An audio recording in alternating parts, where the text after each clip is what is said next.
Halo, assalamualaikum warahmatullahi wabarakatuh. Bertemu lagi anak-anakku semuanya di mata pelajaran IPA. Oke, pada kesempatan kali ini kita akan masuk di materi terakhir tentang sistem gerak benda ya anak-anak.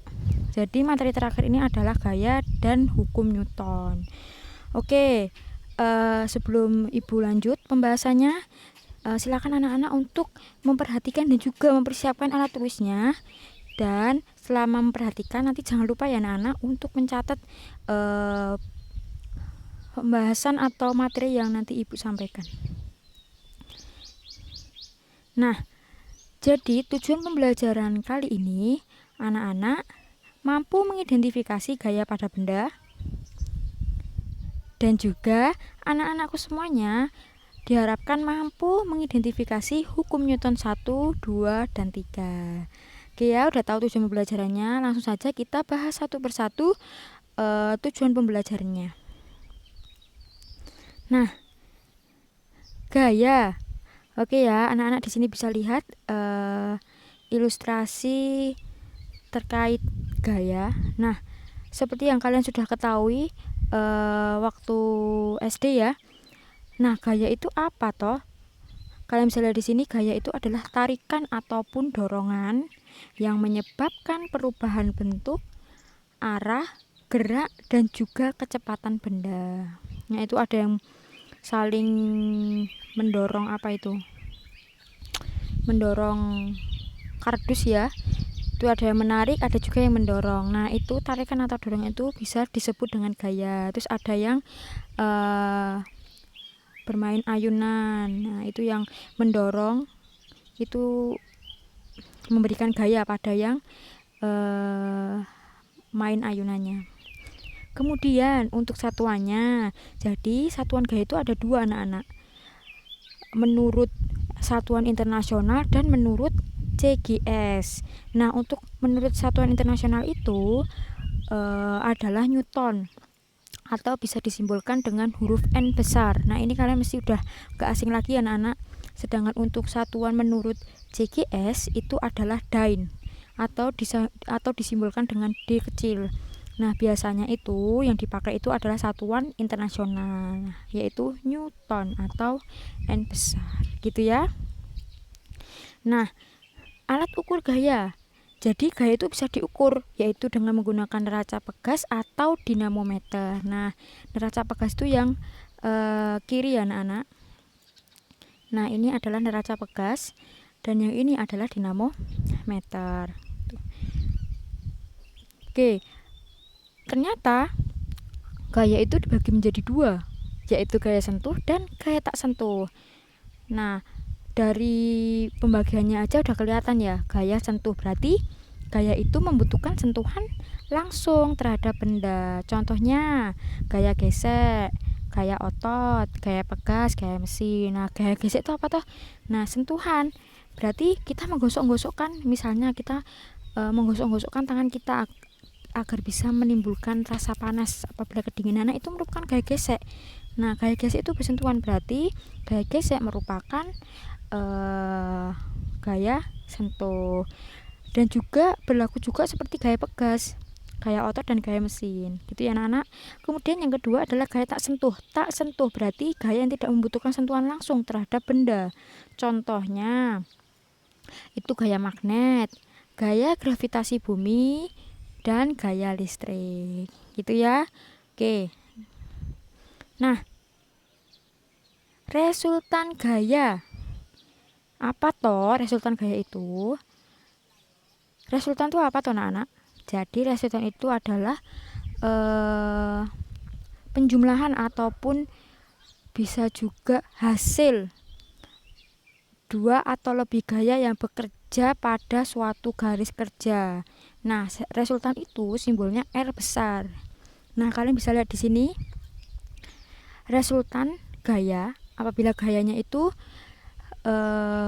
pada satu bidang segaris dan berlawanan arah. Ini kalian bisa lihat di sini ya anak-anak, ini berlawanan arah, ada yang ke kiri, ada yang ke kanan. Nah, kalau berlawanan arah itu gayanya dikurangi. Bebas, misalnya mau F2 dikurangi F1 atau F1 dikurangi F2 gitu ya. Kemudian yang kedua, apabila gayanya itu segaris dan searah. Ini kalian bisa lihat di sini. Ini searah semua ya, ke arah kanan semua. Berarti kalau searah itu dijumlah. Gitu ya. Paham ya sampai sini? Oke. Nah, kita cek pemahaman dulu nih. Tadi sudah Ibu jelaskan tentang resultan gayanya. Coba kita kerjakan yang bagian kiri dulu. Berapa ya resultan gayanya? Nih kalian bisa lihat di sini ya. Ini gaya apa ya? Gaya yang berada pada satu garis dan searah. Berarti kalau searah itu diapain? Di jumlah. Nah, di jumlah berarti F1 ditambah F2 sama dengan 20 Newton ditambah 10 Newton. Hasilnya 30 Newton. Ke arah mana? Ke arah kanan. Kok bisa ke kanan, Bu? Karena gayanya searah dan menujunya ke kanan. Berarti arahnya ke kanan gitu ya. Jadi jangan bingung arahnya kemana-kemana. Nah, ini searah ke kanan, masa kita jawabnya hasilnya ke arah kiri, padahal nggak ada gaya yang ke arah kiri gitu ya. Jadi kalau gaya searah itu kalian sudah harusnya sudah tahu langsung kalau arahnya ke kanan semua, berarti hasilnya juga ke arah kanan semua gitu ya. Oke, kemudian yang nomor yang bagian kanan kita kerjakan nih, ada kucing ngumpet di kardus ya anak-anak. Nah, ini ternyata ada gaya yang bekerja pada kardus ini. Nah, gaya yang bekerja itu ada yang mengarah ke kanan, ada yang mengarah ke kiri. Nah, ini kira-kira gaya apa? Resultan gaya apa? Nah, gaya yang campuran ya anak-anak. Ada yang berlawanan arah dan juga ada yang searah. Nah, yang berlawanan arah ini ya 160 Newton ya, ini berlawanan arah dengan 150 dan 130. Yang searah ini gitu ya. Berarti gimana, Bu? Oke, kita jumlahkan dulu yang searah. Berarti yang mana searah? 150 Newton ditambah 130 gitu. Setelah itu kan sudah digabung tuh yang 150 dan 130. Kemudian kita kurangi 160 Newton karena berlawanan arah. Hasilnya berapa? 120 Newton ke arah kiri. Kok bisa ke arah kiri toh, Bu? Karena apa anak-anak? Karena yang gaya yang menuju ke arah kiri itu lebih besar daripada gaya yang menuju ke arah kanan. Jadi kalau misalnya kalian mendapati soal disuruh menghitung resultan gaya. Nah, resultan gayanya itu berlawanan arah. Nah, kalian tentukan dulu kira-kira yang paling besar itu gaya yang ke kiri atau gaya yang ke kanan. Kalau misalnya gaya yang ke kanan, berarti besarnya gaya kanan dikurangi besarnya gaya kiri. Nanti jawabannya apa? Terus ke arahnya kanan. Gitu ya. Gampang kan? Oke. Nanti kalau dapat soal dari Ibu bisa ya mengerjakannya. Nah, kita sudah membahas tentang gaya anak-anak. Nah, gaya tentunya tidak pernah terlepas dengan hukum Newton. Nah, ini mesti kalian udah pernah atau bahkan mungkin udah sering dengar ya hukum Newton. Jadi penemu hukum Newton tuh siapa? Oke, penemu hukum Newton itu adalah Isaac Newton yang berawal dari dia duduk-duduk di bawah pohon apel kalau nggak salah atau pohon mangga ya. Kemudian dia berpikir, kenapa benda itu bisa bergerak seperti itu. Terus dia mengamati, ternyata ada apel jatuh atau mangga jatuh. Terus dia terus-terusan berpikir, kenapa kok benda itu bisa bergerak dan juga bisa jatuh dengan sendirinya. Kira-kira ada gaya apa yang bisa mempengaruhi benda yang bergerak ataupun yang jatuh itu. Nah, si Isaac Newton tuh berpikir seperti itu sampai dia menghasilkan 3 hukum yang kita sebut dengan hukum Newton. Nah, hukum Newton itu adalah aturan yang berlaku saat benda bergerak. Nah, dari pemikiran Isaac Newton itu dia menemukan 3 hukum Newton, yaitu hukum 1 Newton, hukum 2 Newton, dan hukum 3 Newton. Nah, kita bahas satu persatu ya anak-anak. Hukum 1 Newton. Nah, hukum 1 Newton itu menyatakan bahwa benda yang tidak mengalami resultan gaya akan tetap diam atau bergerak lurus beraturan. Ya, jadi suatu benda kalau nggak dikasih gaya ya bakalannya diam gitu ya, atau bergerak lurus beraturan. Nah, apabila dibuat suatu persamaan matematika, kalian bisa lihat di sini anak-anak bahwa resultan itu adalah jumlah ya, sigma. Nah, ini sigma, m ke kanan tuh sigma anak-anak. Sigma F adalah 0 karena dia tidak mengalami atau tidak diberikan suatu gaya. Jadi sama dengan 0. Nah, benda yang memiliki kecenderungan untuk mempertahankan keadaan diam atau gerak lurus disebut sebagai inersia atau kelembaman benda. Oke, ini contohnya ya anak-anak. Saat kita naik bis bareng-bareng, naik mobil ya ini ya, mau ke tempat wisata, kita udah berjalan nih mobil kita. Kemudian tiba-tiba ada sapi yang lari nyebrang. Nah, yang sopirnya kaget ya, langsung dia ngerem mendadak. Nah, pada saat sopirnya ngerem mendadak, tubuh kita yang posisinya nyaman di kursi mobil, pada saat sopirnya ngerem mendadak, apa yang terjadi? Nah, jadi yang terjadi adalah tubuh kita maju ke depan, gitu ya anak-anak.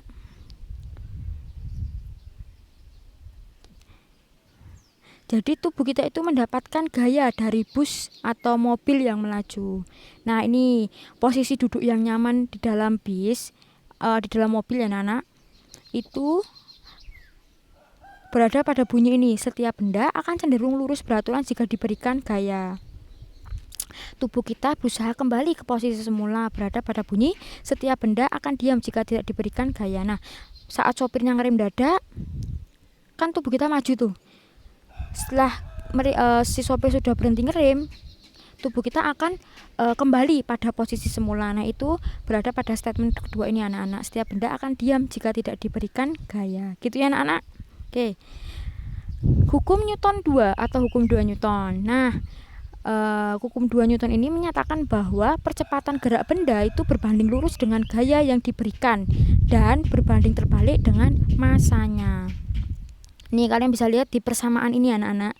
Ini gaya, ini massa, ini percepatan. Nah, di sini dibilang bahwa percepatan gerak itu A itu percepatannya anak-anak, itu berbanding lurus.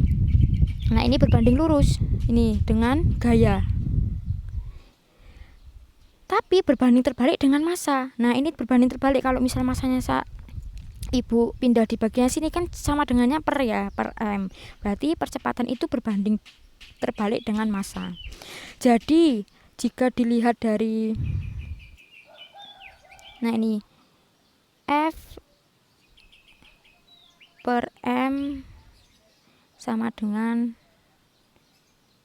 A. Nah, ini anak-anak, kalau misalnya massa berbanding terbalik dengan percepatan, ini kalian bisa lihat di sini. Nah, jadi dari persamaan ini kita bisa simpulkan bahwa semakin besar gaya, semakin besar percepatan, karena percepatan gaya tadi berbanding lurus. Sedangkan semakin besar massa, semakin kecil percepatan, karena massa dan percepatan tadi berbanding terbalik gitu ya. Contohnya apa toh Bu? Contohnya ini mobil yang bergerak pada kecepatan 20 km per jam kemudian digas. Nah, mobil tersebut akan melaju kan dengan lebih cepat. Nah, ini karena apa? Karena adanya gaya dorong yang lebih besar yang dihasilkan oleh mesin saat digas. Gitu ya anak. Oke, hukum 2 Newton sudah paham. Yang terakhir, hukum 3 Newton. Ini hukum aksi reaksi. Nah, ini kalau yang udah ngerjain pretest tahu ya. Nah, ini menyatakan bahwa suatu benda pertama mengerjakan gaya pada benda kedua. Berarti F aksi ya. Benda pertama memberikan aksi kepada benda kedua. Nah, benda kedua akan memberikan gaya F reaksi yang sama besar ke benda pertama dengan arah yang berlawanan. Jadi F aksi dari benda pertama, kemudian F reaksi dari benda kedua. Gitu ya anak-anak. Jadi F aksi sama dengan min F reaksi. Itu. Kenapa kok bisa minus, Bu? Karena tadi kan disebutkan bahwa reaksi itu berlawanan dengan aksi. Berarti kalau berlawanan itu simbolnya adalah negatif. Ini ya, hukum Newton 3 kalau dibuat suatu persamaan matematika. Oke. Hukum Newton 3 ini berkaitan dengan gaya aksi dan reaksi. Maksudnya, benda yang kita berikan gaya akan menimbulkan reaksi terhadap kita. Nah, ini contohnya adalah ini anak-anak saat kita bermain busur panah atau ingin melintang main ketapel gitu ya. Kalian narik dulu kan? Narik dulu. Ya kan? Setelah narik kalian lepas. Nah, jadi aksinya itu adalah saat kalian menarik karetnya. Kemudian reaksinya adalah panahnya ini yang melesat maju ke depan. Oke, gitu ya anak-anak. Nah, massa dan berat benda. Berat atau W kecil, ini kalian ingat-ingat ya. Itu merupakan gaya gravitasi pada benda. Satuannya sama dengan gaya, yaitu Newton atau disimbolkan dengan N besar. Nah, berat itu bergantung pada massa dan percepatan gravitasi, di mana semakin mendekati kutub semakin besar percepatan gravitasinya. Gravitasi bumi itu berapa toh? Jadi gravitasi bumi itu 9,8 meter per second kuadrat. Gitu ya. Jadi kalau misalnya kalian melihat soal, Bu kok di soal tulisannya 10 meter per second kuadrat, Bu? Gak apa-apa, itu pembulatan agar kalian biar lebih mudah saja untuk mengerjakan perhitungannya. Jadi sebenarnya percepatan gravitasi itu mendekati 10, yaitu 9,8. Terus untuk menghitung berat benda, kalian bisa menggunakan rumus ini anak-anak. W sama dengan M kali G, di mana W itu berat, di mana M itu massa benda, dan G adalah percepatan gravitasi. Jadi yang merupakan konstanta itu adalah G, percepatan gravitasi. Jadi kan nggak usah bingung, Bu, ini percepatan gravitasinya nggak diketahui ya. Kalian harus hafal percepatan gravitasi bumi itu adalah 9,8. Nah, gaya berat dan gaya normal ini adalah gaya berat. Gaya akibat percepatan gravitasi bumi dan menuju pusat bumi yang tadi W tadi. Gaya kontak terjadi saat dua benda bersentuhan. Nah, gaya kontak yang tegak lurus dengan permukaan kontak disebut gaya normal. Nih gaya normal itu yang ke atas, sedangkan gaya berat itu yang ke bawah menuju pusat bumi. Nah, yuk kita cek pemahaman dulu yuk. Kira-kira pernyataan 1 itu merupakan hukum Newton yang berapa ya? Oke, hukum Newton 2. Dia memberikan gaya dorong ya anak-anak, sehingga akan timbul percepatan. Oke, yang kedua apa ya? Ngeri mendadak tadi apa? Kelembaman benda. Oke, hukum Newton yang pertama. Kemudian pada saat berenang tangan mengayuh ke belakang. Nah, ke belakang. Nah, setelah itu kita bisa terdorong maju ke depan. Nah, itu ada aksi reaksi, berarti hukum Newton 3. Oke anak-anak, paham ya sampai sini? Oke, akhirnya kita sudah di penghujung materi anak-anak, di penghujung video juga. Oke, mudah-mudahan apa yang sudah Bu Guru jelaskan bisa kalian pahami ya. Dan jangan lupa untuk mengerjakan post test ya anak-anak yang sudah diberikan di instruksi assignment di Teams-nya masing-masing. Oke anak-anakku semuanya, sukses selalu dan semangat mengikuti PJJ hari ini. Dan jangan lupa untuk selalu menjaga kesehatan. Oke, sampai jumpa di pertemuan selanjutnya. Wassalamualaikum warahmatullahi wabarakatuh.